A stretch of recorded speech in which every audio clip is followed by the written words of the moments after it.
Hrana kot oborožitev za politično uresničitev agende 2030.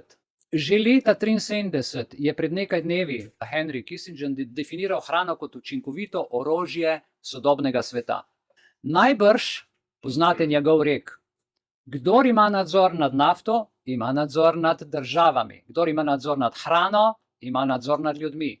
Kdor ima nadzor nad financami, ima nadzor nad celim svetom. In s temi besedami je ta mož zakoličil nadaljni razvoj sveta, ki ga danes poznamo kot globalizacijo. V težišču je pa seveda hrana, ki združuje tako vojaški nadzor nad nafto, kot finančni teror globalnih bankirjev. Njen pomen v svetovnem merilu dokazuje silna moč 5 korporacij, ki obvladujejo vse vzvode industrijske pridelave hrane, kemična gnojila, pesticide, semena, GSO. S tem pa države imajo v rokah vse. Pravzaprav držijo v rokah strašansko močno orožje. Ne pozabimo, da je prehranska suverenost bistveni del nacionalne prehranske varnosti države. Če doma špajza prazna, kaj bomo jedli? Če otrok šel lačen v šolo, če ne ješ, pravijo, prazna vreča ne stoji pokonc, ne. In za sprožitev prehranske vojne proti neki državi niso potrebni ne vojaki, ne tanki, ne letalonosilke. Zadostujeta 2 strategiji, ki si sledita. Začne se s propadom malih družinskih kmetij in nadaljuje s povišanjem cen hrane oziroma umetno ustvarjenim pomanjkanjem. Prva strategija temelji na vdoru korporativnih prehranskih verig s supermarketi, ki z izvoznimi stimulacijami ter dampinškimi cenami uničijo male kmetije in lokalne tržnice, ki so temelj samooskrbe prebivalstva. To fazo vodijo trgovci in traja povprečno dobro desetletje, da se v bistvu to izpelje in zgodi. In ko je samooskrba enkrat sesuta, se začne druga faza, oligopolno poviševanje, samovoljno poviševanje cen hrane. In tako je teren pripravljen za prehranski udar korporacij, ki je politično motiviran in se lahko po ukazu izvede kadarkoli. Na ta način lahko v vsaki državi sprožijo prehransko krizo. Začne se z poročili, vestmi v medijih, ki med ljudmi sprožijo panično nakupovanje zalog hrane.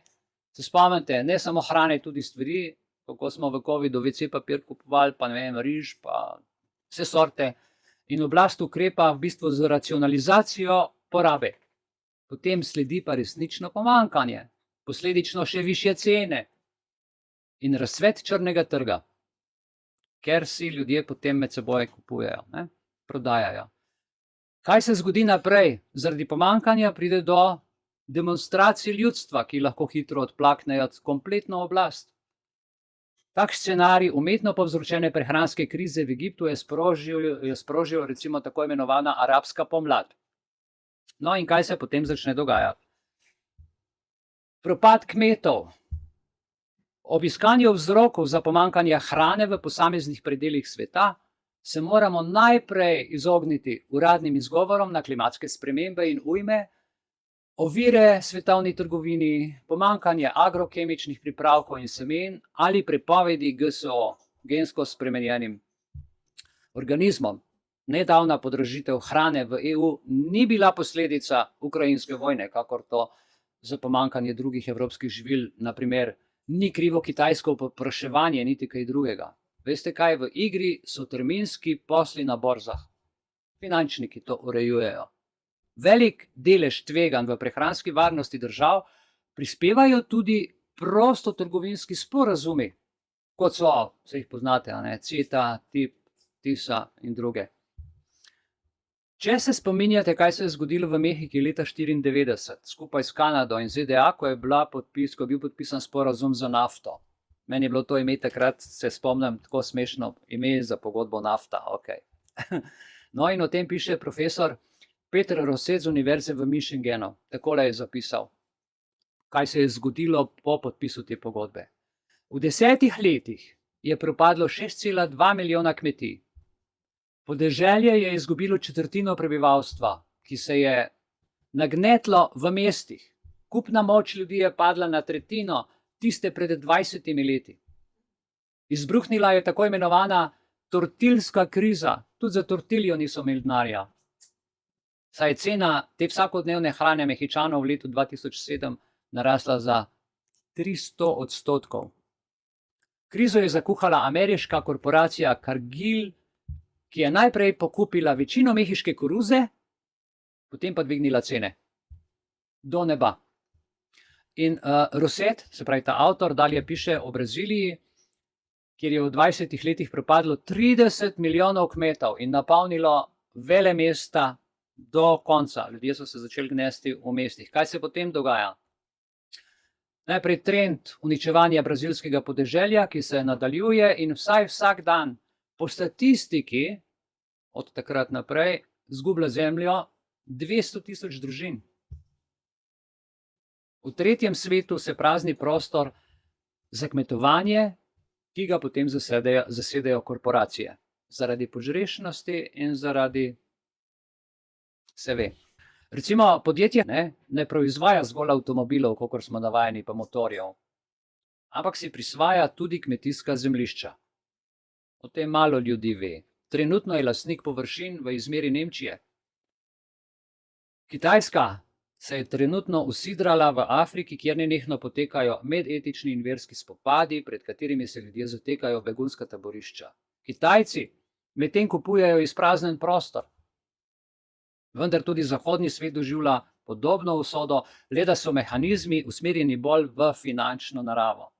Recimo v Belgiji so banke zarubile pridelovalne površine že polovici kmetov, ki pridelujejo mleko za korporacije. Bile pa so milostne, saj so bankrotiranim kmetom, pazite, dopustile nadaljevanje dela na kmetiji, čeprav niso več lastniki posesti. Na ta način v EU propade vsak teden 2000 kmetij, v ZDA pa približno 4000. Sedaj mogoče celo še veliko več. Hkrati poteka nevaren proces privatizacije blagovnih rezerv držav. Nekoč trdno pod nadzorom držav so sedaj državne in korporacijske blagovne rezerve postale, kako se temu reče, del terminskih poslov in špekulacij na borzah. Posledice so seveda nižje odkupnine cene in naraščanje prodajnih cen osnovnih kmetijskih pridelkov, pšenice, koruze, riža, soja in tako naprej. Danes so na udaru predvsem male družinske kmetije, ki izgubljajo zemljo, izgnano in ponižano prebivalstvo pa čaka kruta usoda životarjenja v velemestih in stolpnicah. O čem se mi pogovarjamo zadnja 3 leta? Namesto, da bi male kmetije država in državna zakonodaja varovala in da bi bila za to ustrezna državna podpora, se dogaja zločinska privatizacija zemlje, odkupa, skladiščenja, transporta, prodaja in še marsičesa. Vse se privatizira.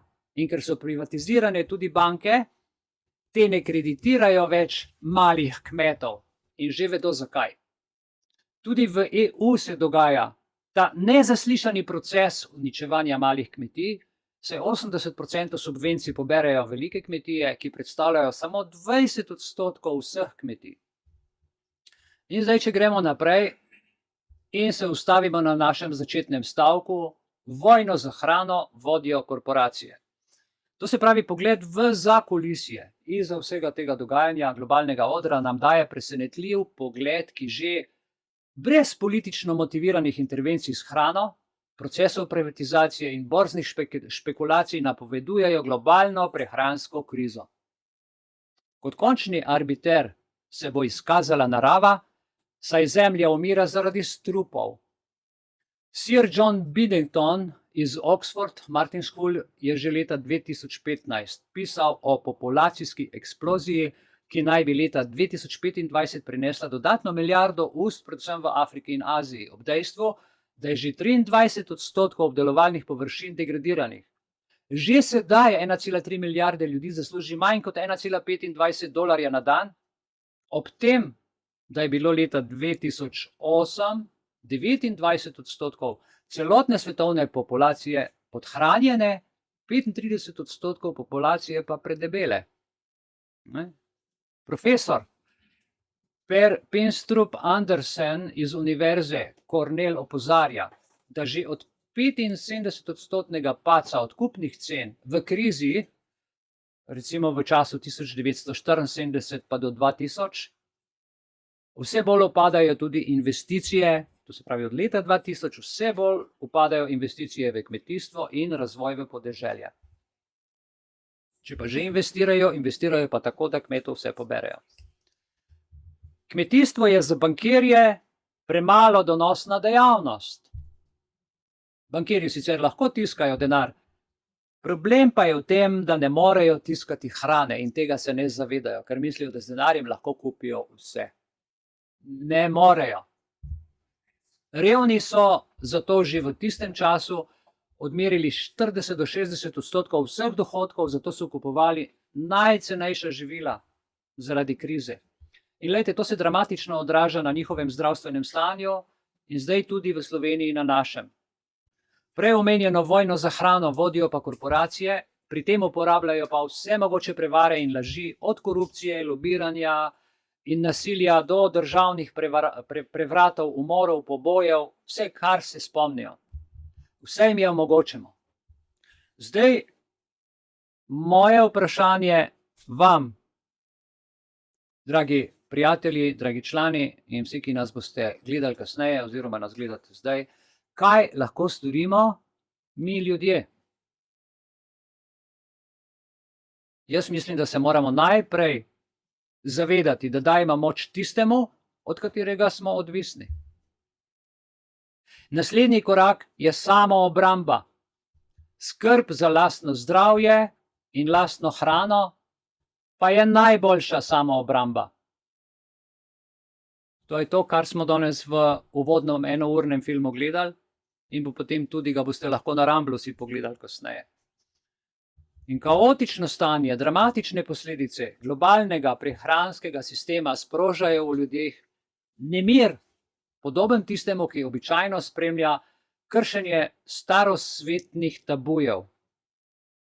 Pojavljajo se očitna znamenja grozljivega prehranskega totalitarizma in bioterorizma korporacij. Naj ponovim rešitev. Najboljša obramba je lastna hrana, torej sonaravna, lokalna samooskrba. Slovenija, prebudi se, prosim. Kar je bilo včasih proglašeno recimo za primitivno in za ostalo, se danes izkazuje kot mnogo naprednejše od dognanj agronomov zelene revolucije, ki so neločljivo povezani z vrečo kemičnih gnojil in s škropilnico pesticidov. Industrijska proizvodnja hrane temelji na naivnem, scientističnem pogledu, na iluziji, da se lahko izumi nekaj popolnejšega, kot je narava sama. Narava se vseskozi spreminja in edino, kar je stalnega v njej, je sprememba. Zajeti jo v teorije trajnosti, v teorije formalizirane doktrine vzorčnosti, računalniških algoritmov, je, kot bi lovili veter v mrežo za metulje. Agrokemično tretirana njiva ima produkcijo biomase na ravni naravnih polpuščav. Čudovit napredek. Brezobzirna tekmovalnost gre z roko v roki z brutalnostjo in aroganco ter ignoranco vladarjev. Ignorirajo popolnoma vse. Kaj prinaša napredek, ki ga merimo s porastom BDP, bruto domači rast, proizvod? Kaj se bo zgodilo, če se dvigne 5-odstotna, 10-odstotna? Kaj to pomeni? A se bo naša sreča zdaj podvojila, če bo BDP 5% višji, 10% višji? A bomo zato bolj srečni? Ne bo se. Pa če tudi BDP poraste na 15, 20, 25%, itak vse skozi raste. Revežev pa je vedno več, ravno zato, ker raste. In kaj je slabega v ničelni rasti? Ali ni to najstabilnejša ekonomija? Zmeraj je nula. Namreč, dajmo se nekaj zmeniti. Namesto mečev raje nabrusimo srpe, pojdimo na njivo, kajti ključ miru leži v naši zemlji. Razviti moramo sposobnost videnja o tem, kaj od nas hoče Zemlja in kaj moramo dati. Kaj Zemlja želi. Zato pa, da se izognemo načrtu agende 2030 in našim željam oblastnikov, potrebujemo novo poduhovljanje Zemlje in novo poduhovljanje in prebujenje človeka. Slovenija, čas je, da se zbudiš. Naj današnje sporočilo zaključim z mislijo. Družba, ki ni sposobna pridelati hrane sama, ne bo dolgo obstajala.